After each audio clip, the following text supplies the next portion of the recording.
Hey there, Emma. I need to have a little talk with you about your conduct around the office.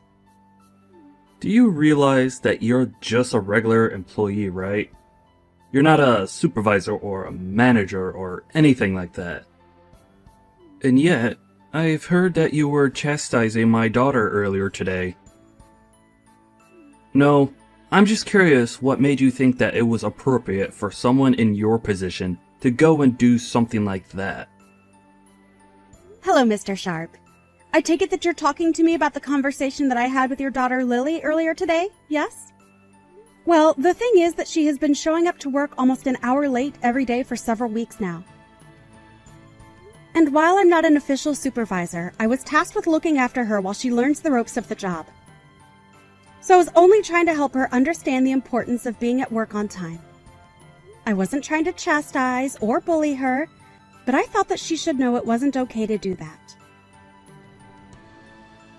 In fact, I'm glad that you're reaching out to me about this. I was hoping that you could talk to her about this problem as well. What in the world are you talking about? You have got a lot of nerve even trying to talk to me, your boss, in that way. I'm sorry, did I say something wrong? I really wasn't trying to step on anyone's toes. It's just that I was told to show her the ropes. And now my daughter is absolutely furious. Tell me, do you talk to my daughter in that same condescending tone when you try and show her the ropes? You should know that I'm her father, and I know very well that she's a capable worker who doesn't need someone of your standing telling her what to do. I'm sorry, but are you telling me that I shouldn't have told her to stop showing up to work so late every day? I'm the head of this division. Don't you think I'm already aware of when people are showing up on time and when they're late? If I had a problem with my daughter showing up late, then I would say something about it. Didn't that thought ever even cross your mind? I'm sorry, I'm really confused here. Are you telling me that you're okay with your daughter acting this way around the office? I'm telling you that you have got a lot of nerve thinking that you can go and yell at my daughter about how to do her job. You're nothing but a little peon in this company.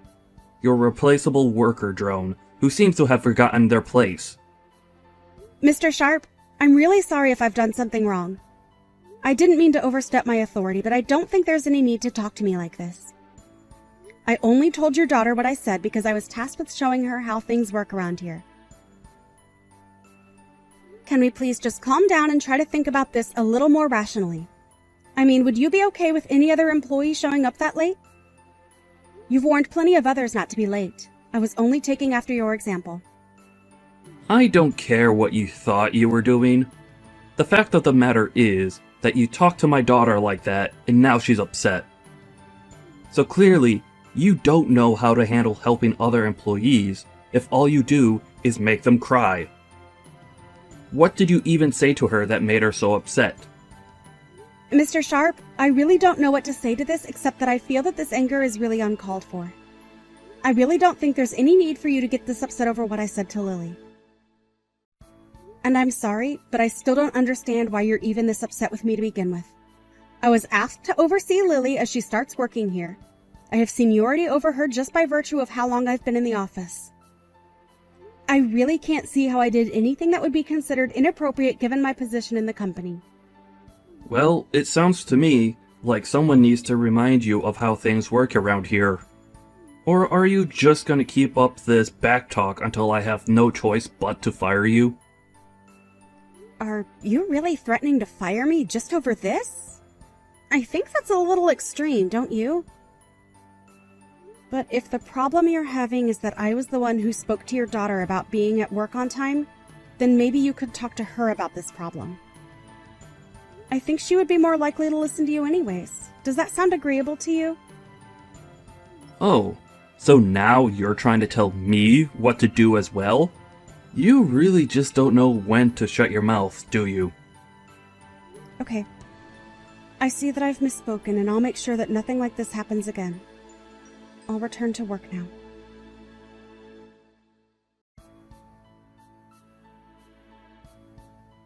How many times am I going to have this same talk with you? Huh? Well, last time was just that.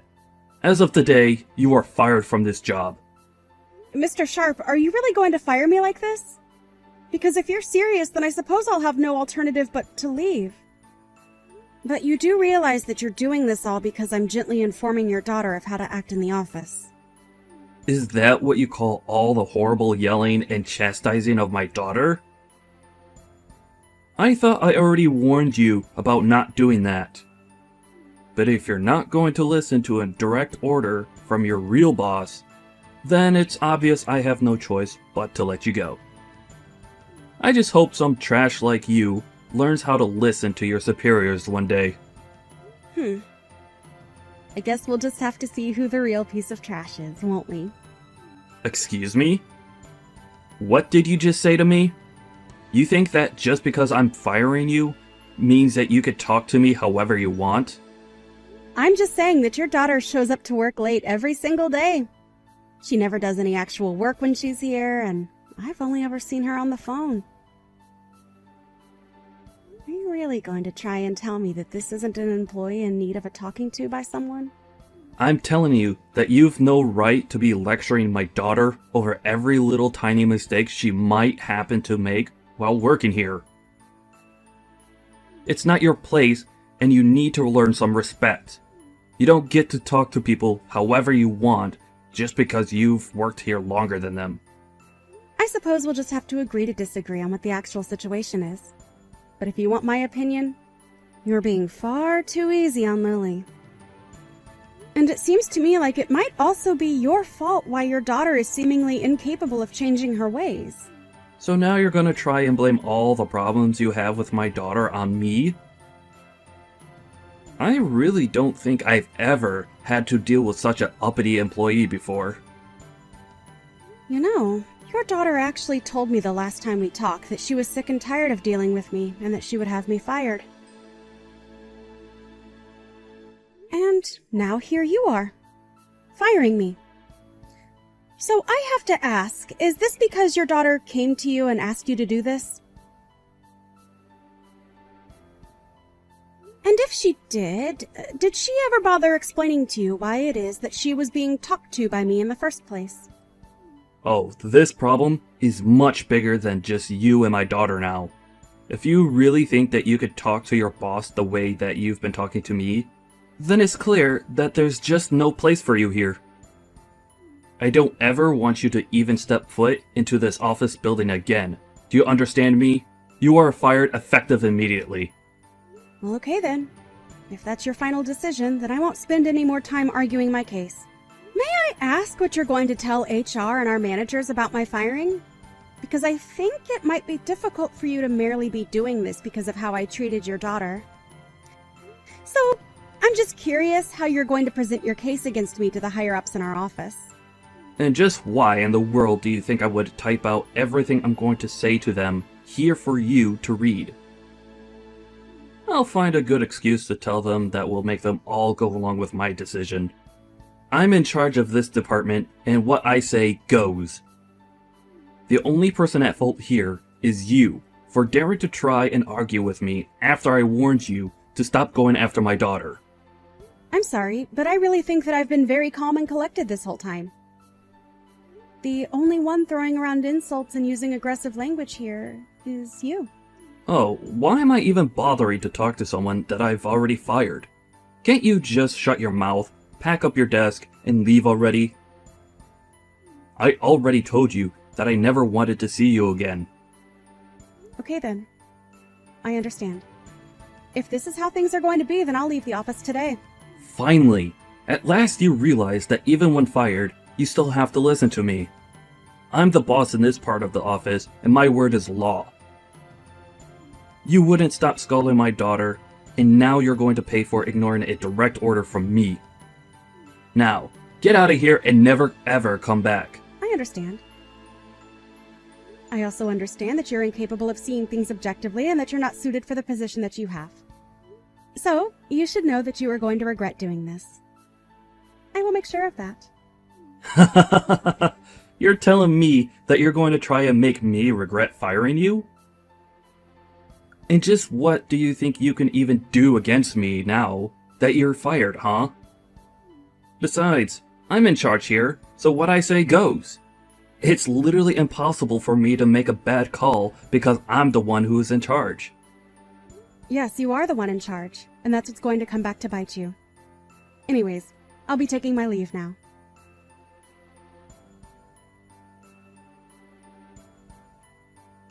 Hello, Mr. Andrews.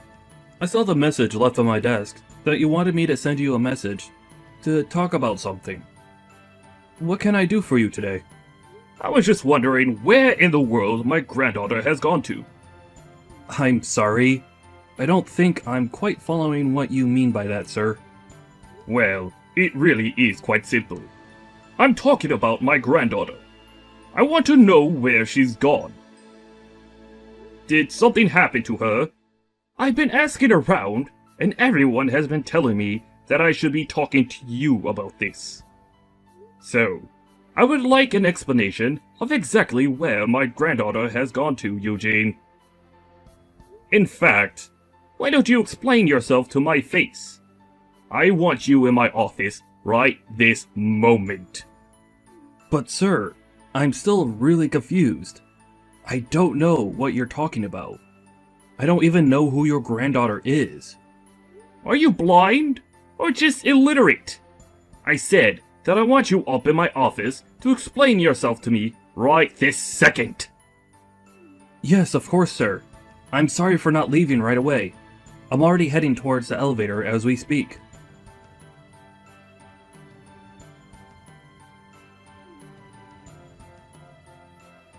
What do you want now? You've already fired me, and I've already left the building. If I didn't leave anything there, I don't know what we could possibly have to talk about. Emma, this isn't about you being fired. Well, it kinda is. Look, I just wanted to say that I'm very sorry about the way I treated you the other day. I may have overdone things just a little bit. I was hoping that we might be able to talk in person a little bit. Do you have some time where we could meet up to do so? Well, someone's attitude seems to have changed quite a bit now, hasn't it? Did something happen to bring about this change of heart? Again, I would just like to profusely apologize for the way that I was talking to you the other day. And I would also like to take this chance to invite you back to your position in our company. I had no idea that you were the granddaughter of the head of the company. Oh, I see. This is all because you finally figured out who I really am. Is that it? Please, you have to come back to work for us. Your grandfather ordered me to bring you back to the company at once. Nah, I'm good. Thanks for the offer, though. What do you mean? You mean that you won't come back to work for us? You don't want your job back? I don't really see what the big deal is. I mean, I only left the company in the first place because you were telling me to. And now you're going to come back to me just 3 days later to try and beg for me to come back? But I apologized for what I said. I really didn't mean to fire you. It was all just one big mistake. You have to forgive me. Your grandpa actually just came back from a long business trip, and when he arrived back to the office, he was really upset. He demanded that I go into his office, and he started yelling at me, asking about where you were and where you had gone to. It was only then that I realized who you really were. I really had no idea about any of this, so please, you have to forgive my ignorance. Well, of course you didn't know about who I really was. After all, I was hiding my identity for just about everyone. Well, then that just shows that I was truly acting out of ignorance. I really had no idea at all that you were directly related to the head of the company.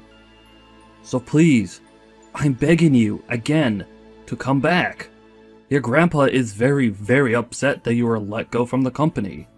Let's make something clear. I wasn't just let go. You fired me from the company, remember? I don't think my grandpa is upset. I think you are. Well, yes. Okay, I suppose I am the most upset out of everyone here. So please, You have to come back. I'm begging you. I'm sorry, but I've already given you my answer, and it's not going to change. I won't be going back to work there. You can go back all you want, but the fact of the matter is that I was fired. I can't just go back. I'll have that you were fired erased completely from your record. It won't show that as having happened at all. There's no reason why you shouldn't be able to return. We can pretend like nothing ever happened at all, and you can just go back to your old position. Not only that, but if you come back, I'll apologize to you in front of the whole staff. I'll even talk to my daughter and make sure she knows that she needs to work just like everyone else does. So you mean to tell me that you could have done that this whole time, but you're only choosing to do so now? You know, if you had just done that from the start, then you wouldn't be in trouble like you are right now. But like I said, it's too late to try and change things now, so why don't you just give up already? Please, you have to come back. I'm begging you. Please don't say no to this. If the company president finds out the truth about how and why you were let go, then things are going to get really bad for me. Well, yes. I suppose if my grandpa knew how you were treating his staff, he would get quite upset. And you should also know that I'm his favorite granddaughter. Of course, even when I started here, he warned me that I wouldn't be given special treatment just because of that. You have to believe me when I say that I really had no idea about any of that at all. I'm terribly sorry for the mix-up. You really don't have to apologize to me anymore, you know. I already told you that it's not going to change anything. If anything, the company would be better off losing you and your no-good, lazy daughter. You don't need to talk about my daughter like that. But why shouldn't I when it's the truth? Of course, you're not better than she is when it comes to the way you both treat people. Please, don't you think you're being just a little too harsh right now? I know that you're the CEO's granddaughter, but still. I'm only giving you my honest opinion about the two of you. And I know that if my grandpa knew the truth about the two of you, that he would fire you both on the spot. And he knows how to pull enough strings to make sure that you never work in this industry again. He wouldn't really do that, would he? I mean, I've been working for this company for almost 30 years. He wouldn't take all that away, would he? 30 years is nothing compared to the decades of life that my grandpa has put into this company. Of course, I didn't mean to imply otherwise. But that's just another reason why my grandpa has so much sway in the business. You might want to kiss the chances of you ever getting this high of a position in a company like this ever again. Please don't do this. Surely we can work something out. You have to understand that I'm a father. I have a family to take care of. That excuse might have worked on me if not for the fact that you clearly haven't raised your daughter right at all. And when she started working here, she was like the spitting image of you and all her awful attitude. I hid who my family was so that I could be treated equally in the office. You were encouraging your daughter to act however she wanted because of who she was.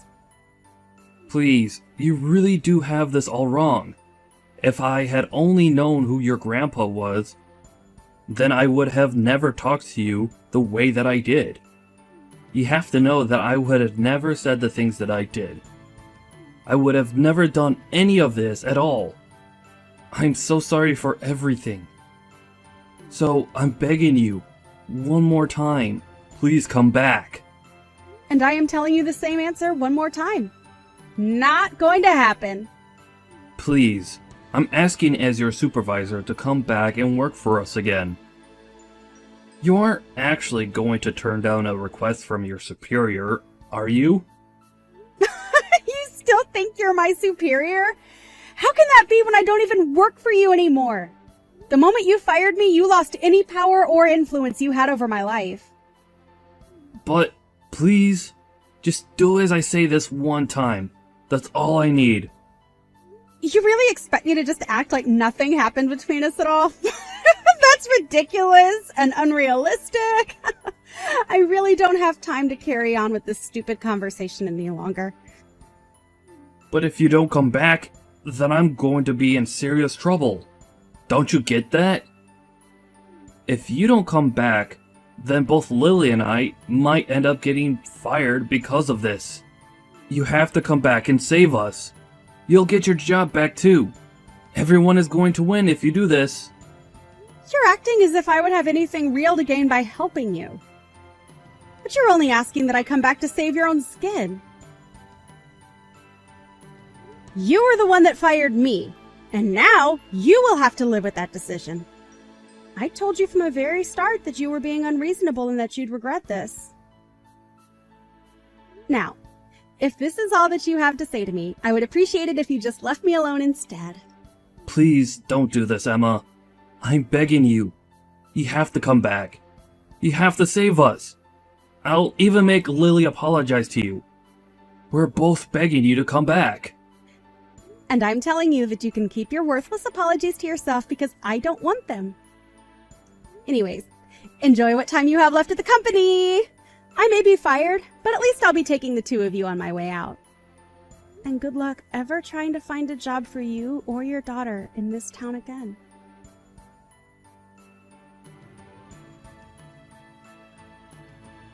After that, Emma went to her grandfather and revealed all.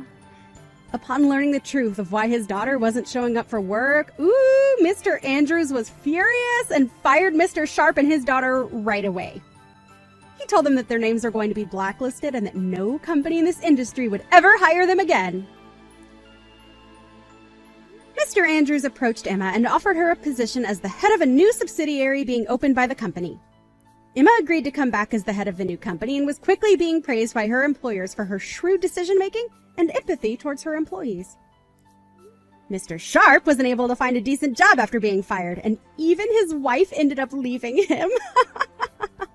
In his mid-50s and jobless, Mr. Sharp and Lily had no choice but to take on several part-time jobs just to try and make ends meet.